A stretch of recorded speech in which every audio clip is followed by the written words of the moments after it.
Welcome to Face Health Talk Show. माँ बनना हर औरत का सपना होता है। कुछ लोगों का सपना पूरा नहीं हो पाता। उन्हें निराश होने की ज़रूरत नहीं है।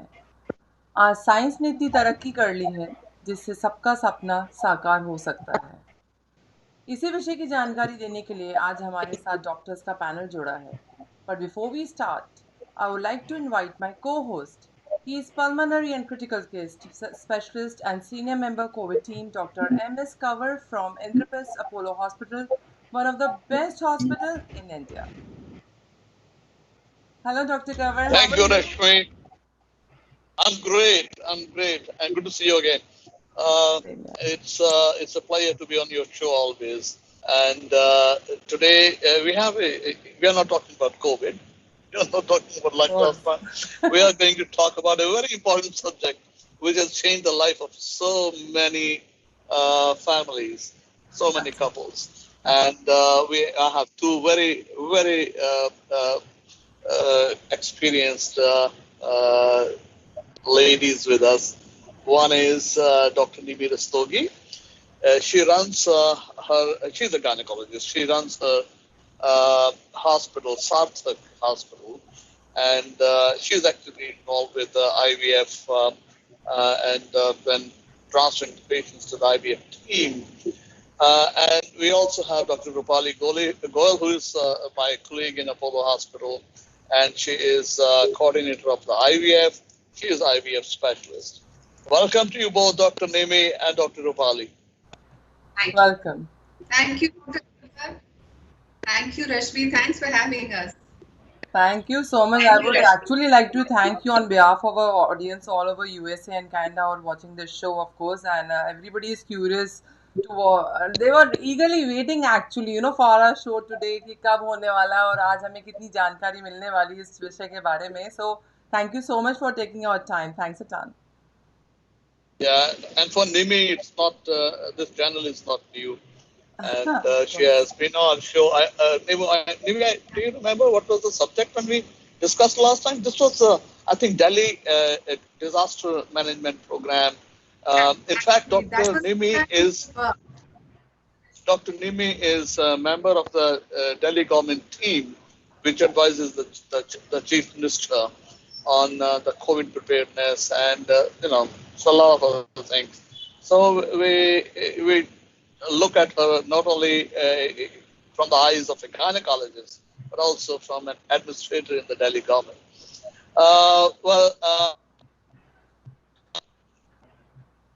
Dr. Nimmi, I'll just start the proceedings. What is the incidence, you think, and extent of infertility in India? Okay, so coming to the point straight away, incidence of infertility is pretty high and it's on the rise. आप यकीन नहीं मानेंगे जब हम लोग when we were studying to be medical graduate, that time the incidence used to be much lower.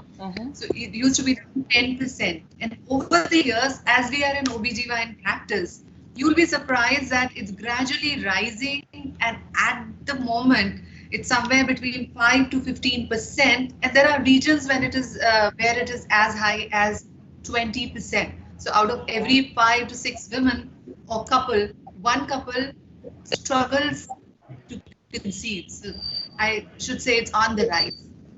What do you think is the reason for that? That the incidence is rising? Lots of reasons. You name a reason, and that can be attributed to declining fertility in young couples. I think Dr. Rupali would like to elaborate more on that. But generally speaking, late marriage, environment pollution, stress of all kinds, and general factors like less than perfect lifestyle, and then smoking, alcohol, use of drugs, and now a toll on fertility. Apart from that, hormonal issues, polycystic ovarian syndrome, even male fertility is on decline. There are, sperm count in last 5 decades has fallen by 70%. So, a lot of factors. And I guess Dr. Rupali would like to elaborate more on that. So very nicely said, Dr. Nimmi, I would really say, yes, you are very right in saying one of the most important factors why infertility is on the rise is the age. More specifically, the age of the female partner. If you look around yourself, we people look around our own relatives, people don't want to get married early. Yeah. They don't want to get married till they're 30, 32, 35. Yeah. They don't want to have babies till, say, 4-5 years of marriage. And when they want a baby, they want it super fast. That's what era we are living in. So, which actually doesn't happen like that. So one of the most important, actually, we call it a prognostic factor. Prognostic factor means a factor by which we can say that yes, the chances of success are a little better in this age group, is the age of the female partner.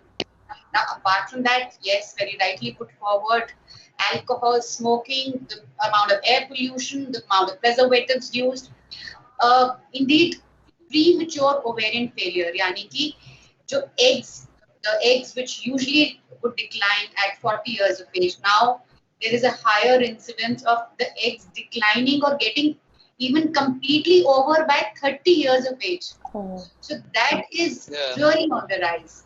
If you look so basically what you're saying is that advancing age is a problem. It's a major problem. Apart from the lifestyle factors, the stress, type A personality, all of us all the women are more career oriented. They're into, obviously, yes, very rightly put forward as alcohol, drug abuse. And yes, in our country, we should not, at least being in India, we should never miss the, the last diagnosis of tuberculosis, which does play a significant role in our country. Yeah, absolutely. It's a paradox how of the important is, Dr. Nimmi, Dr. Nimmi, there is some disturbance. Dr. Nimmi, how important is counseling, and at what stage do you think counseling is required, encouraged? So before that, I want to say that it's a paradox that on one end, girls are maturing early. So we are seeing puberty at the age of 9, 10 instead of 12 and 13. And then we are promoting our girls and says, go get a career, educate yourself. We don't emphasize upon, marriage being so important. So by the time they have a suitable career, and by the time they decide to raise a family, it's already too late. At the age of 26, I mean, it takes a lot of heart for a woman to say, leave everything, make a baby. But that's too early for her other factors in life. So it's a big paradox. Yeah, this is a very sure. common conversation in all the groups what she's talking, all age groups, they are definitely facing this problem. And we do had so many questions that same thing what they have started this agenda today, that they don't want to get married till 30. And that's what they wanted to know. And of course, smoking is something which is they are very much habitual of because of a lot of stress in their life, and they have pressure from their family and they're not able to leave it. So they wanted to know that how can they come out of this problem, what should they do. Yeah. In fact, that is the place where counseling comes into important. That is the place where right time and right counseling comes as a very important. One of the unfortunate things is that in our country we do not have a proper, even a sex education kind of a class. That's number one. Number two, preconceptional counseling is very less, although it is improving, I would say. The number of patients who come for OPD is definitely improving. Here we can actually tell the couples that what is the right age, what is the right time, what are the prerequisites. Now that is very, very important. They should understand the importance of the right age. As I have previously also mentioned, that right age is a very, very important. Apart from the lifestyle factors, which we people are getting into, especially the affluent society. The incidence of polycystic ovarian syndrome is on the rise, and it is mainly a disease of the well-fed people, the affluent class people. So that again has to be counseled to the people, and they have to be made aware that yes, this could lead to fertility problems later on. This could lead to even a metabolic syndrome later on in life, and it has to be corrected at a much earlier time. In urban India, I think the most important, one of the most important causes certainly is career orientation of women. So the marriage and getting childbirth is become secondary for them at some stage. Yeah. Um, what are the steps, Dr. Rupali, that the patient has to undergo? I mean, what is your normal routine? The patient comes for counseling, and what are the usual questions you ask, and what are the thoughts that go through your mind? Is it male-oriented or female-oriented problem? And then, what sort of investigation, how you sort of go about it? So currently what I would say is still India is more of a male-oriented kind of a society. More so if you have some kind of a problem where we need to replace one of the gametes. Suppose there is a problem in the genetic composition of the baby, which has been detected because of previous abortions. There, obviously, the option would be replacing the female gamete. Female gamete means the eggs would be replaced as a first choice rather than the male partner's semen to be replaced. That is one thing. Rest, the treatment is very, very individualized. People are very hesitant still to go in for higher treatments like when we talk of an IVF, which as such is not very high if you think in terms of good outcome. When you talk of a good result, when you want to get a definitively good result, yes, the results of IVF would definitely be better than not giving them a treatment or giving them a very minor treatment. So it all varies with the patient who has already undergone a long treatment versus a patient who's just come new to us. And there are times when we actually have to tell them that yes, go in for a timed intercourse first. Even in the corporate world, even in the well-educated people, this is, as I mentioned previously, that lack of sex education, lack of teaching that subject in school. People are not aware of the right time to, to have intercourse, to have a baby. Can you imagine? So we have to tell them that, okay, this is the right time. First, you go back home, try for the right time so that you have a baby, rather than labeling yourself or getting stressed about infertility. I mean, that is. So that's another thing which is very important, which I think people should know about. Yeah. What investigations do you go for? So our investigations would initially be, based on the patient. One of the initial investigations is always the male partner, because his is the simplest investigation, doing a basic semen analysis. When you talk of the female partner, as I previously mentioned, there is the incidence of premature ovarian failure, which means that the eggs getting exhausted, is really on the rise. So we try to assess the ovaries. Ovaries are the main female gamete, that is where the eggs are produced for the baby. Then we also try to test for the tubes, the tubal patency, that is the canal through where actual fertilization, the meeting of the egg and the sperm takes place, which happens in the tube. So that part has to be tested. The eggs have to be tested. And the third major test is the test of the uterus, the uterine lining. These are the three main heads we tested. We do test the hormones as well. But that is a second level thing. If the couple has not really had proper intercourse, we might, not even do it. Sometimes they just come to you with a 3 month of a trial, which is not right. So 3 months of a trial, 4 months of a trial is not right that you start investigating them. That's the time we just counsel them. But yes, if needed, we do, investigate them in the first go if there is a pre-existing cause, which is obvious, like polycystic ovarian syndrome, etc. That kind of a picture. And how do you do egg freezing? So talking of egg freezing, it's actually a newer technique, and I think a revolutionary method, more so for the career-oriented women who do not want to have babies, at an earlier age. The advantage of this procedure basically is to freeze your eggs, freeze your own genetic material, so that it can be utilized, after whenever you're mentally ready to have a baby. As Dr. Nimmi was also pointing out, nowadays people don't want to have babies early. More so why should women suffer? It's also a part of now getting, the debate is going towards gender equality, actually.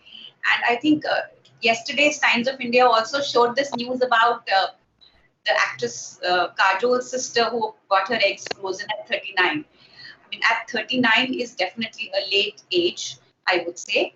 But yes, egg freezing is a process by which we are actually doing an IVF kind of a process where we take out all the eggs from the female partner, put them in liquid nitrogen, and you can actually freeze it for 10 years also. I mean, however long you want. And later on, when you are mentally prepared, you're in a better place, mentally as well as psychologically, financially, you can at least use those eggs and have babies. That's one thing which is really upcoming all across the world. We also use this egg freezing phenomena for young girls who are undergoing cancer treatment. Okay. Am I audible? Yes, you're audible, Dr. Rupali.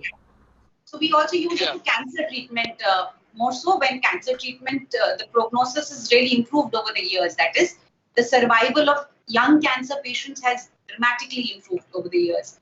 So in those patients, we suppose they're to undergo some kind of a chemotherapy or radiotherapy, which is involving the area of ovaries, or radiotherapy involving the area of ovaries, or chemotherapy when the drugs are gonadotoxic. That is, they're dangerous. They're dangerous either for the ovaries or even for the semen, for the sperms.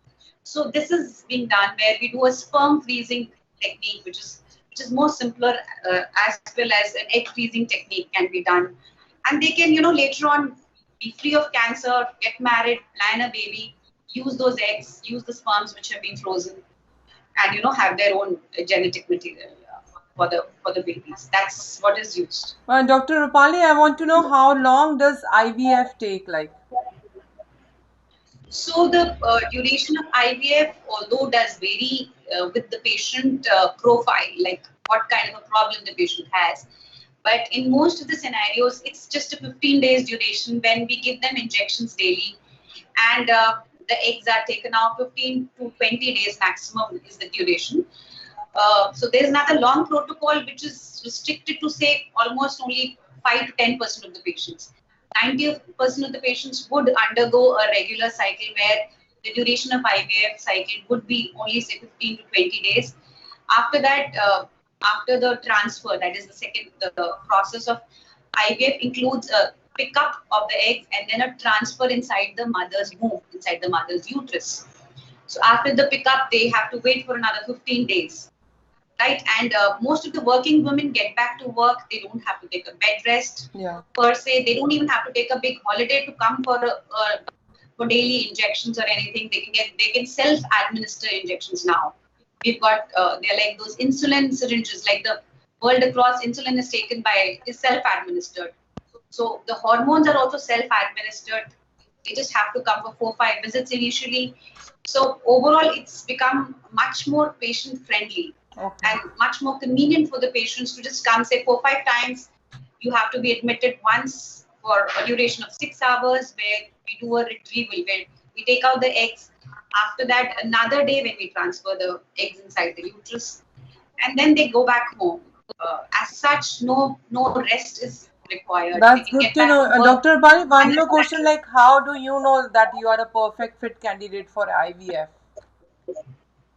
So there are indications for IVF, very rightly said. Not all patients require IVF. Indeed, when the patients are referred to us also in our clinics, in our OPDs, it's not that every patient who's referred to us undergoes an IVF.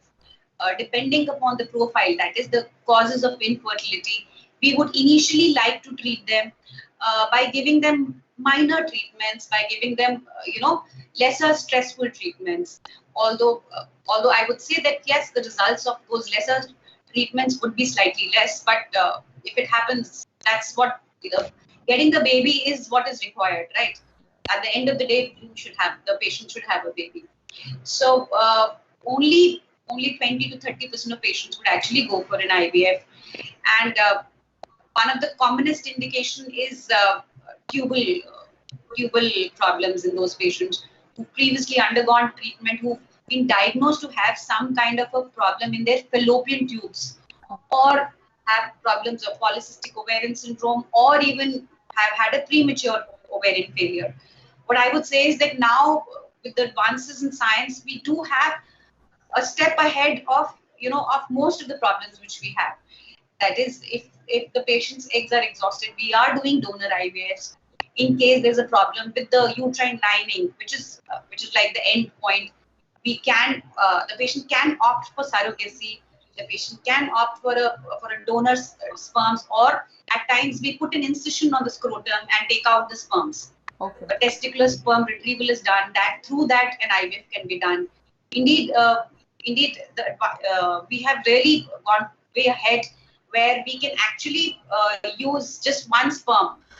Only one sperm, one healthy, good motile sperm is only needed, by which you can do a intracytoplasmic sperm injection and even freeze it. Indeed, now recently there are papers where they've frozen a single sperm, just one single sperm, and utilized it in an IVF and had a baby, Wow. which is I think quite miraculous. When we talk of a normal sperm count being in millions, I mean that's what the normal usual cutoffs are. But doctor, I have one more question. Is there any side effects of IVF? So as such, IVF does not really have side effects. That is why we do keep on giving them injections after every 24 hours. We tell our patients that, okay, make it at the time, be particular about the timing. Yes, taking hormones in a fewer percentage of people can give rise to a little bit of nausea, a little bit of, tired, excessive fatigability. But once the pregnancy advances, it's like a normal pregnancy. And we have ourselves done normal deliveries for IVF patients. It's not that an IVF patient can't have a normal delivery. Once the pregnancy progresses, initially, yes, we do want to give them a little more of injections. But afterwards, after maybe 1.5, 2 months itself, they are like a normal pregnancy to be treated. Yes, a little high risk because it's a precious pregnancy. But when you talk in terms of complications in the pregnancy, it's like a normal pregnancy. So they can undergo a normal delivery. They don't always have to be a cesarean delivery. And like a normal pregnancy, they can develop the usual complications. It's not an over and above the normal pregnancy kind of thing. Dr. Nimmi, what are your thoughts on that?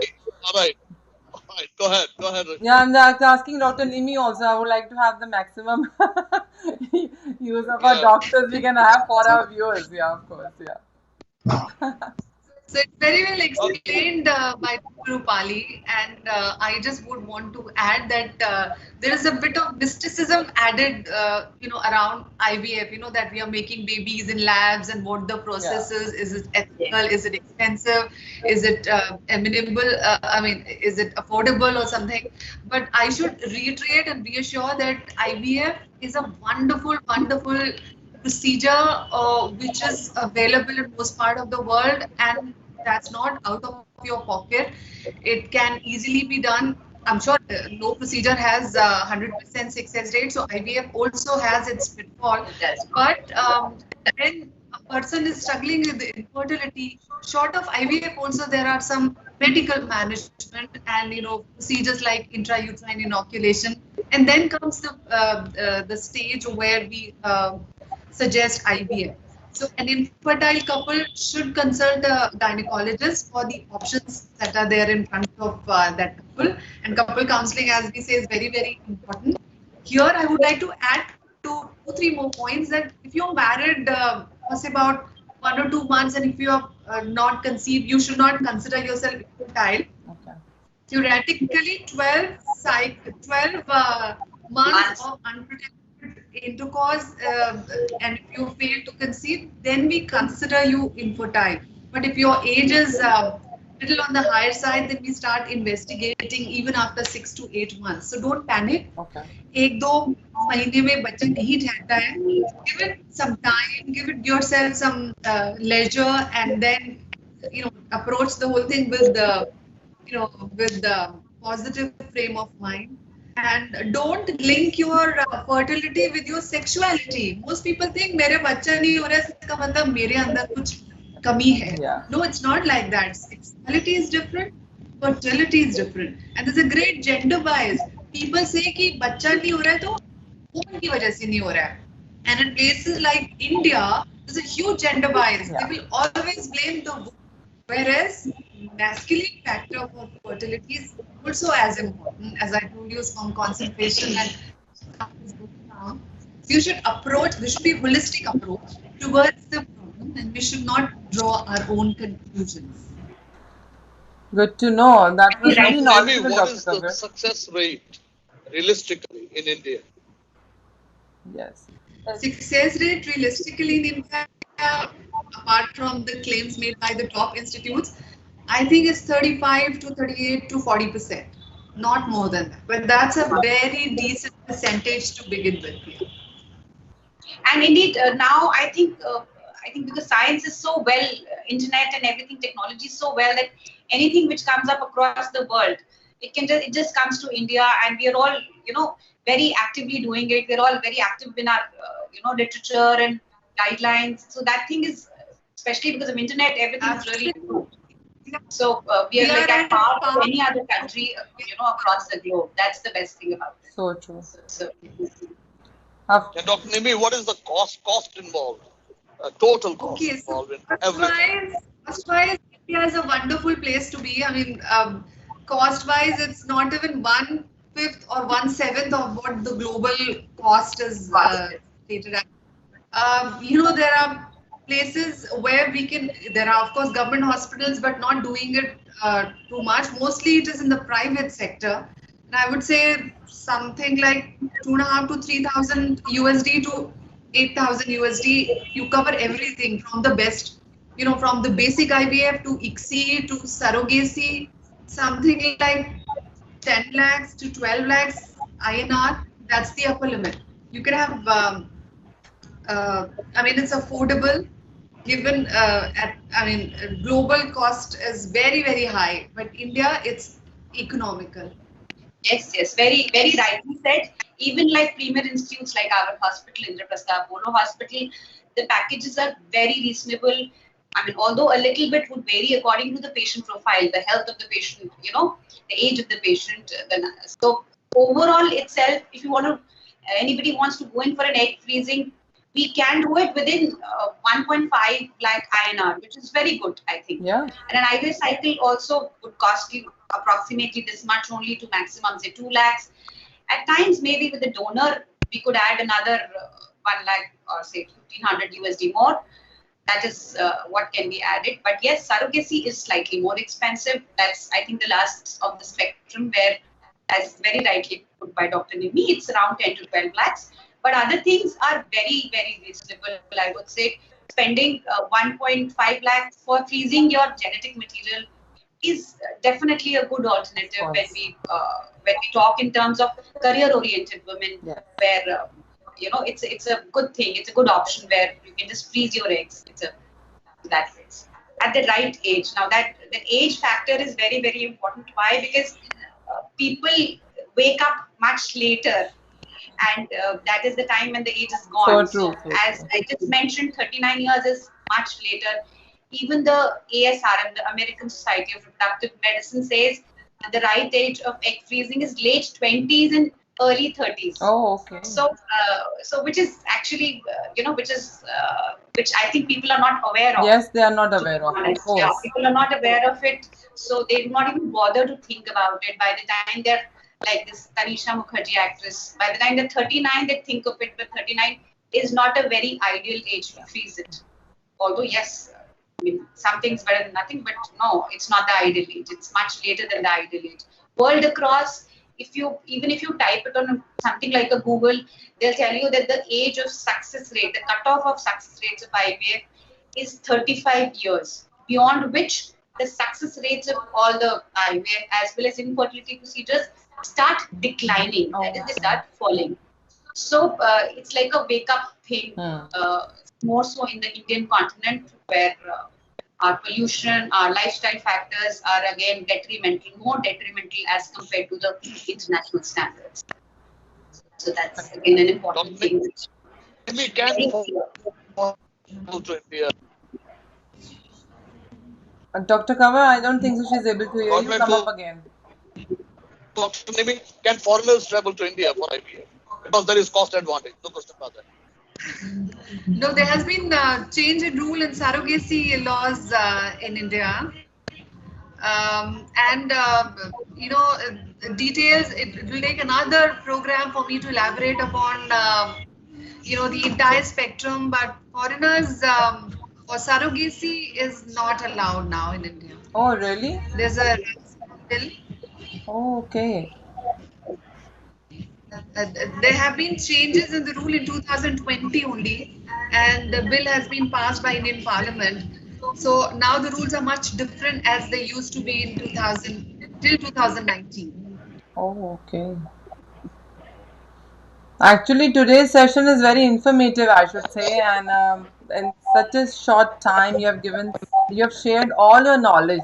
That's what I'll say, and it will be such a great benefit for our viewers. It's great, actually.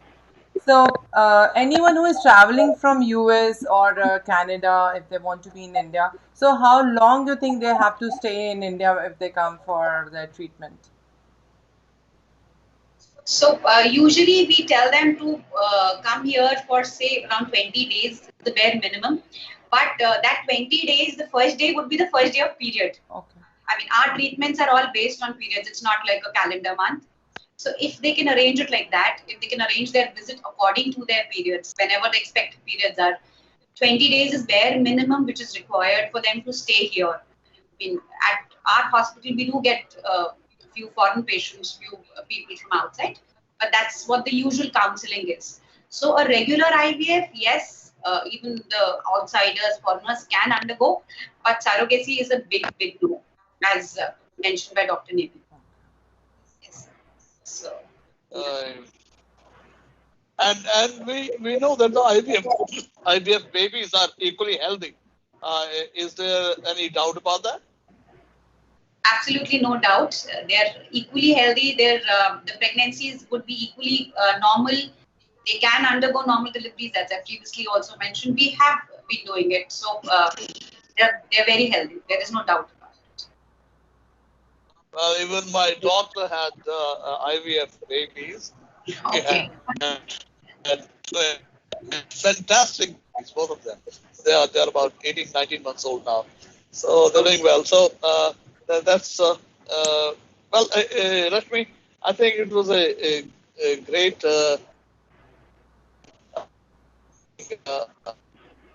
sure people would have benefited from all that. Dr. Nimmi, any message you want to give to the audience? The only message will be, girls and boys, if you're thinking of raising a family later on, please start early rather than late, and don't wait forever. Have a plan ready, live healthy. Though it's not be all and end all of your existence that you have a baby later on, but if you're thinking of raising a family, don't put it on the back burner. Have a plan ready, and have a good lifestyle, because your sperm and egg, these are cells. So aging affects your sperms and your eggs. So your general health will reflect upon your reproductive health. So rather than, and IVFs and fertility treatments are not magic wand. All the cases cannot be treated by the treatment options available. So there is nothing like having a natural pregnancy or by natural process. But we have many treatment modalities for those who are struggling with their fertility.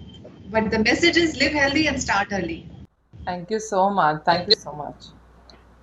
Dr. Rupali, your message, please. Yes, very nicely put. So age is very important factor. The clock is ticking for everyone. Just remember that, just remember the later you go in for any of these procedures, the success rate is going to be a little lesser as compared to at an earlier age.